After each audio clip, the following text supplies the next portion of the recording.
Good morning.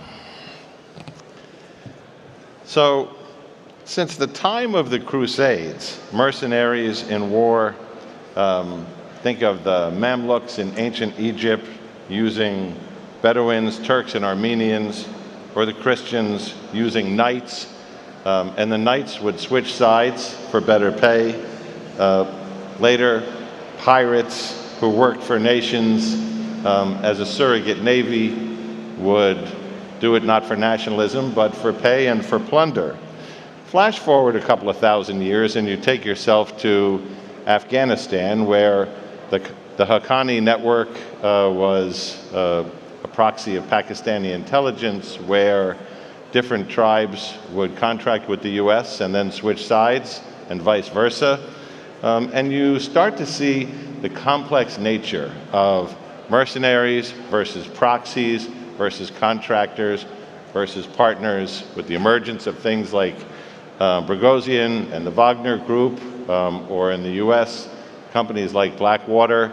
The difference between people who fought for armies in uniforms and all the other people who show up in different forms in battle has made it a very confusing landscape.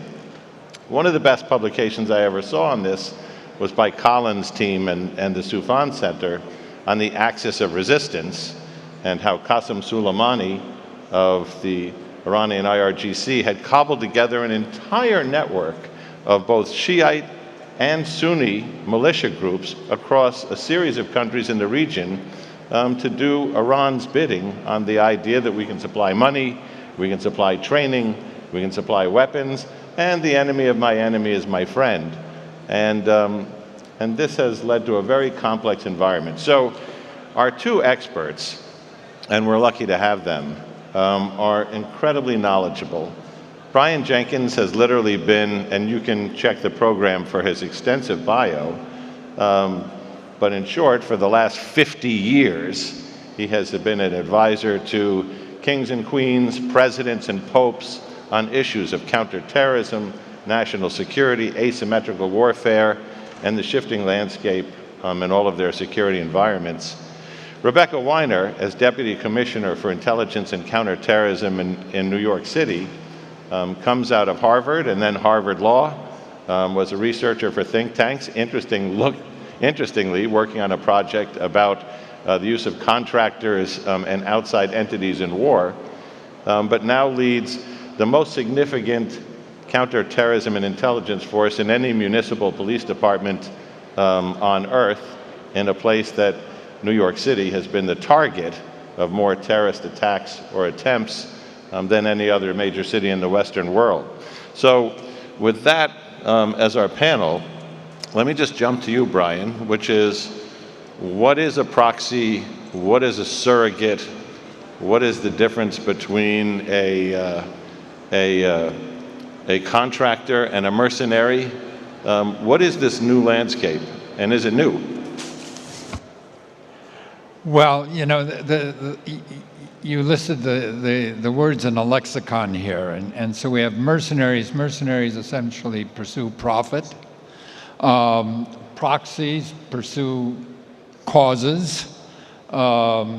Contractors are hired by entities to augment the strength of a military force. Partners, you know, proxies tends to have a bit of a pejorative term to it, because it implies that the proxy does not have an agenda. The proxies do have their own interests. The term that the U.S. government uses, and that's used most frequently, is partners, partnerships. That implies something that is not as formal as a formal alliance, something more focused on the particular circumstances.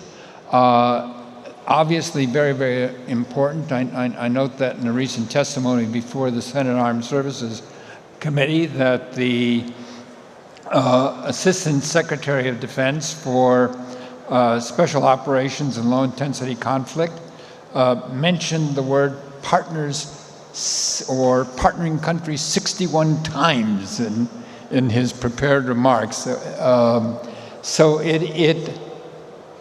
that is something that, as you pointed out at the beginning, has been going on for centuries, for millennia.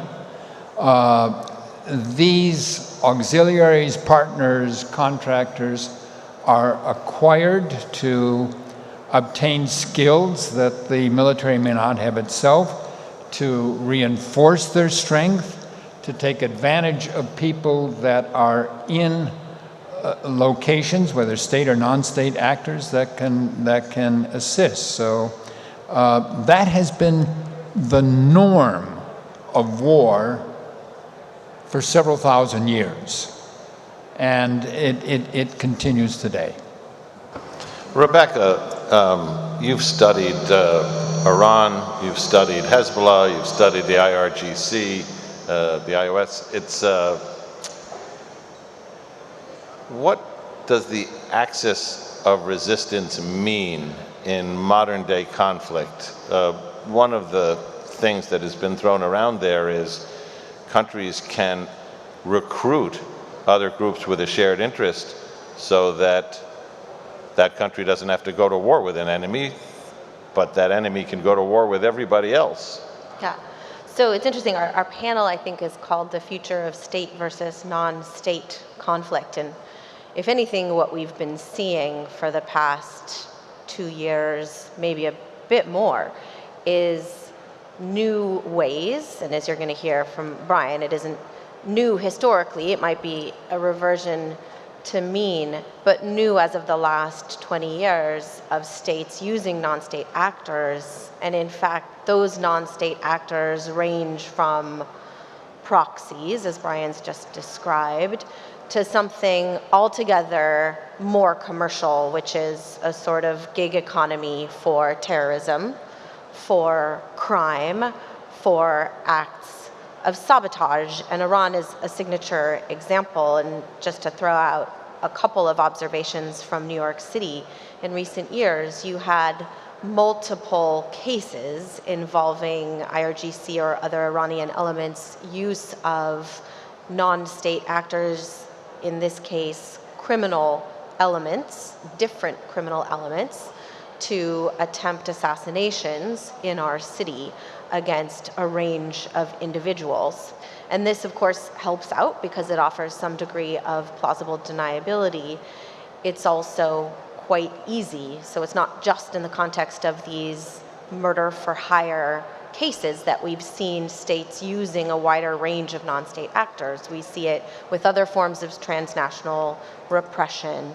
An attempted assassination plot that was disrupted a year and a half ago involving a Sikh activist, again, in New York City, linked to a government, in this case, India, allegedly, via a non-state actor, not quite a proxy, more like, again, this gig economy model. And what's been happening in Europe, particularly a little bit in the US, involving Russian sabotage, is a great example of this gig economy at work, where you're leveraging technology, encrypted apps, to literally contract out specific elements of crimes. And it's beyond just states. So I've mentioned 3 countries. We see this in our city with transnational criminal groups, and one signature is a Venezuelan gang called Tren de Aragua, where you have the same kind of contracted out individual crimes that are being sought using technology as a labor for hire type model. We see it with young kids who are contracting out, swatting, doxing, and other threats. So this is a tactical shift in the way that countries are using non-state actors are using each other. That's a little proxy, a little mercenary, and can really result in real violence on our streets. So, Brian, when you look at models of war, you look at, I don't know, what do you call it, conventional war, World War I, World War II, the Korean conflict. These were people in uniforms, they had different colors, they fought on the field of battle. Yes, there was sabotage and espionage, but that was done by government operators. What changed and why? Well, look, what has changed is that as warfare has become more complex, as it's moved into new technological areas, for example, cyberspace, these areas really require new skills that are not necessarily present in the military. Now, that's not different from traditional war. I mean, in ancient warfare, Roman legions hired cavalry and archers and things of that sort to provide skills they did not have inside the Roman legions. So today, in order to acquire these new skills, it's really managing a much more complex set of capabilities, especially as warfare itself is changing. Increasingly, a growing component of warfare is about manipulating perceptions. And so what used to be called psychological operations or influence operations today, or disinformation operations, or sabotage through cyberspace, or again, creating rumors and so on. Not entirely new, but new domains that really oblige countries to expand the set of actors that we're dealing with to deal with an expanded set of actors on the other side. So it's a much more complicated mosaic. So where would you place, and Rebecca, I'm going to get back to you in a minute for a little bit of a deeper dive into some of this activity in New York, which is fascinating. Where would you place, in the axis of resistance model, the Houthis versus Hezbollah here? You know, we in the United States would tend to describe both Hezbollah and the Houthis as Iranian proxies. And as you pointed out in your introduction, I mean, certainly Iran, in going to war and engaging in warfare, recruited them and has been dealing with them for years to assist in expanding their power and giving them additional capabilities. Does that mean that Iran commands them? And that's not necessarily the case. In some cases, a patron may expect its protege, its proxy, to act when that proxy may decide it's not in our interest to go all out and risk everything we have on behalf of another power. In other cases, the partner may exceed, in a sense, the mandate and say, we're in for this, this is our cause, and go beyond what the patron expects. And that's one of the issues in terms of management of partnerships, and that is, what degree of control do you have or do you not have? Who's calling the shots? And that becomes very, very complicated.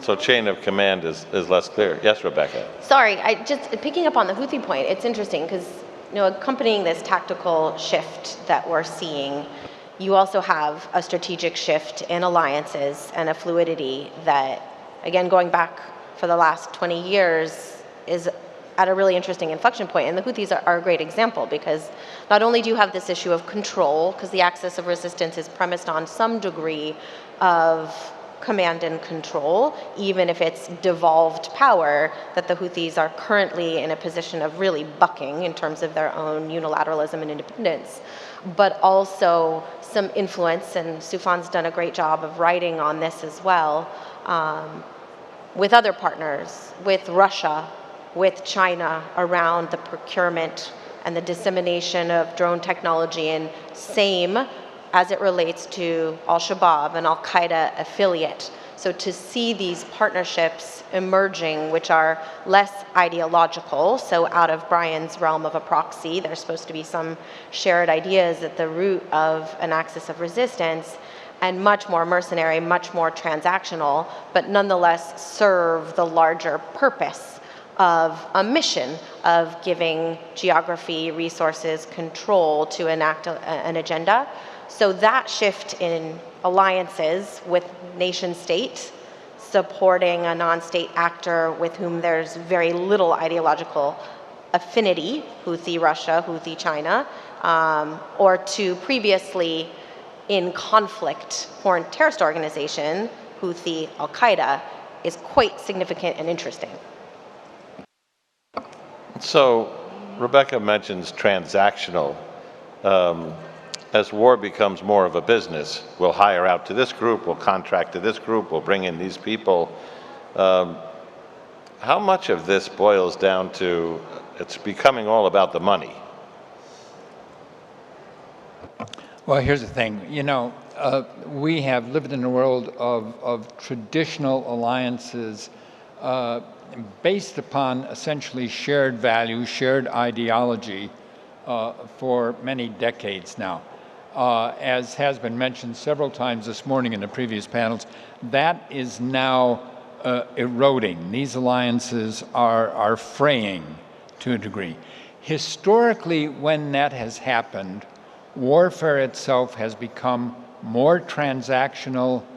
The relationships have become more fluid, and that means that one is going to see, I think, going forward, a much more transactional basis in terms of the relationship, where participants more directly, more overtly are expecting remuneration for services provided.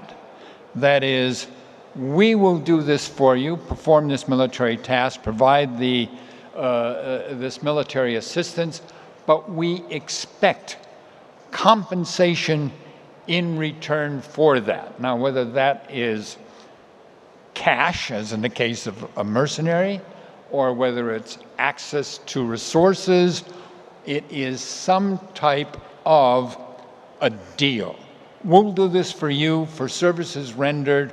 We get this in return. That's back to a traditional notion of war, that warfare is really about the spoils of war. Can you think of examples? Well, I'll come up with one just recently. Sure. And that is, if one looks at the discussion that went on, that was revealed because a reporter was on the line listening to the discussion that American officials had regarding the preparation and run-up to the U.S. bombing of Houthi targets because of the Houthis' attacks on shipping in the Red Sea. And the comment was made that the Europeans and the Egyptians are far greater beneficiaries of that uninterrupted ocean commerce going through the Suez Canal than the United States.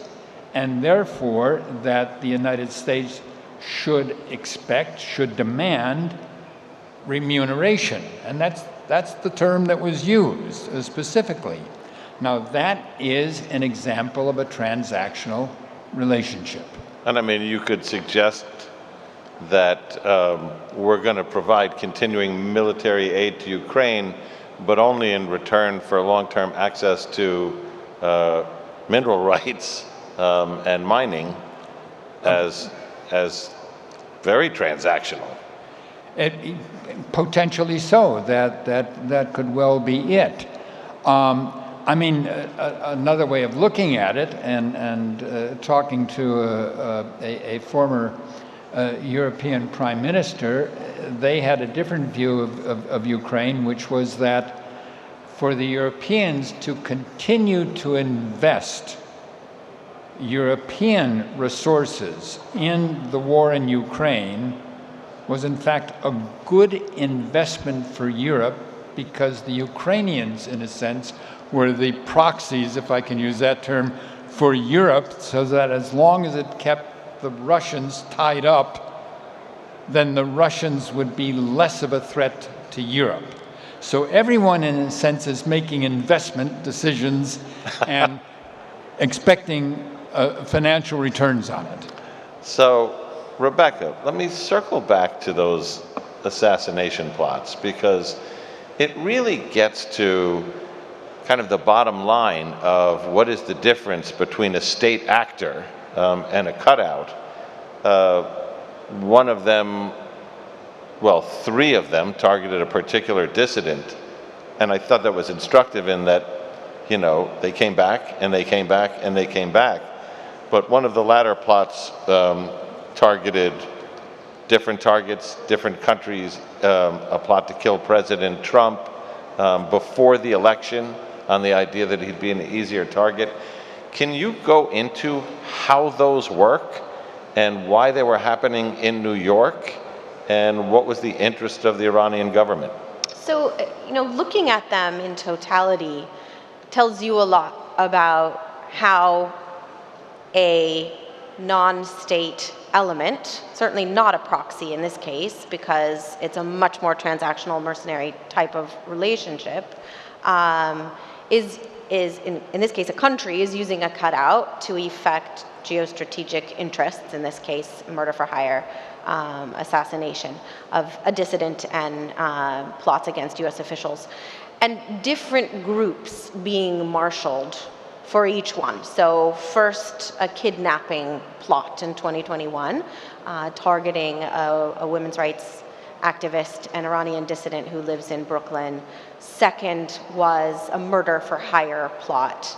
2022, taken down, an individual was arrested outside of her home, and conviction for two of his associates just came down last March. These are all readily available court documents that are interesting to take a look through. In this case, the employment of an Eastern European organized crime syndicate. And then a third one, recently disrupted in the fall, involving an Afghan individual. Wide-ranging set of plots and activities, but using homegrown New York criminals from Brooklyn, from Staten Island, another murder for hire. So you see this bounce around between the cutout groups because, of course, it's instrumental who's available, who's connected to whom, at what cost, and there's advantages and disadvantages to the state of using this model. The advantage is some degree of plausible deniability. It's harder to trace the chain back to its originator, although as you see in these three cases, it wasn't that hard because it all was out there in the open in court cases. So ease, plausible deniability, price, since we're talking about financial transactions at the root of some of this stuff. Difficulty, you really don't know the quality you're going to get, and ultimately it is very relationship based. So going back to the Russia sabotage examples that we see unfolding on Telegram and other encrypted platforms, you know, when you are putting it out there that you need a salad delivered to your desktop and you can get Uber Eats, okay, sure method. It's transforming the way you and I and everybody in this audience goes about their daily lives. If it's something more complex, like an arson job at a defense contractor's warehouse, harder to get that quality control. And in some cases, the plausible deniability that you're seeking by employing the cutout to begin with, you're not getting because of the sophistication and the skill of the cutout. And so what you see is people leveraging relationships. The I got a guy model that we all know and well in the New York City context is being employed at the behest of a country. And you know, we were talking about this earlier this morning, going back to 2011 when you had the Rob CR plot in DC. Widespread incredulity across the government when the details of that particular plot first came to light. that a sophisticated nation state, one that does unfortunately a pretty good job a lot of the time at this kind of violence, would employ such a crazy scenario as a member of a drug trafficking organization from South America to carry out violence on US soil and in DC. But I think sometimes we forget that what we think as impossibly far-fetched and provocative is actually well underway and established. And going back to your question about why New York City, prime target always has been. Why do we think it would be any different that we would be the target of transnational threats and repression the way we have been for ISIS, Al-Qaeda plotting? So Brian, if we take this in kind of the ripples of October 7th context, when the United States goes to war, we usually put together a coalition. That would be the British, the Canadians, the Australians, New Zealand, European Union countries. Not sure that's going to happen so readily the next time around, given the current climate. But if you look at October 7th, when Hamas goes to war with Israel, and then 16 separate organizations led by Hezbollah, influenced by Iran, Shia groups, Sunni groups spread throughout the region, go to war for basically as support elements, what does that make the future of war look like? Is it he who has the greatest number of proxies and strategic partners wins, or is it he who brings the biggest army? Because it's less than clear. You know, that brings up a point about, I'm a former soldier, so that brings up a point about military training. But there's a difference between running an army and going to war. Soldiers are taught professionally to run an army, to command an army. Going to war is a much more complex situation because it involves, in a sense, whether it's Iran doing it or whether, for example, in the United States itself. Look, we sent American forces, as well as Allied forces joined us in Afghanistan, in Iraq, and in the Operation Inherent Resolve to deal with ISIS. Those were regular forces sent in, but at the same time, in Iraq, for example, we recruited and paid for 80,000 Arab volunteers that were part of the so-called Anbar Awakening 2006, 2007. We recruited and assisted the Kurds in dealing with ISIS. The external powers provided the air power. The hard fighting on the ground was done by the so-called SDF, Syrian Kurdish forces, other forces fighting. We also, in both Afghanistan and Iraq, used a vast number of contractors. We had, at the peak in Afghanistan, about 88,000 US forces deployed. We also, at the same time, had private military contractors, I think at the peak, 117,000. So the number of contractors now performing all sorts of tasks, everything from bodyguards to escorting shipments to maintaining the equipment, kept the machine going. In Afghanistan, the number of contractors, civilian contractors who were killed exceeded the number of troops who were killed in combat. And so this is very much the nature of warfare. And different examples, as I say, on the Iranian side and on the American side, of using local resources, private contractors, and so on, to build the force necessary to win the war. That is far beyond what is taught in the military schools now in terms of running armies. Well, I guess that's going to be added to the course curriculum, which is we're going to have to define non-state actors versus proxies versus mercenaries versus those with an interest, those without an interest who are there for profit, contractors and so on. But what we learned from our brief time on this panel today from Brian is that globalization, technology, all of those things that affect businesses, economies, the direction of nations, affect warfare and terrorism in the same way. And what we're reminded of by Rebecca is that, like politics, all terrorism is local. It doesn't matter whether you're sitting in the war zone or you're sitting in New York City 6,000 miles away. These things will come around, and guard has to be up, but also a keen understanding of this new dynamic. I'd urge you to take a look at that Soufan group reporting on the axis of resistance, in that it does a really good job of describing the mechanics and strategy of the model. In the meantime, let's thank our panel.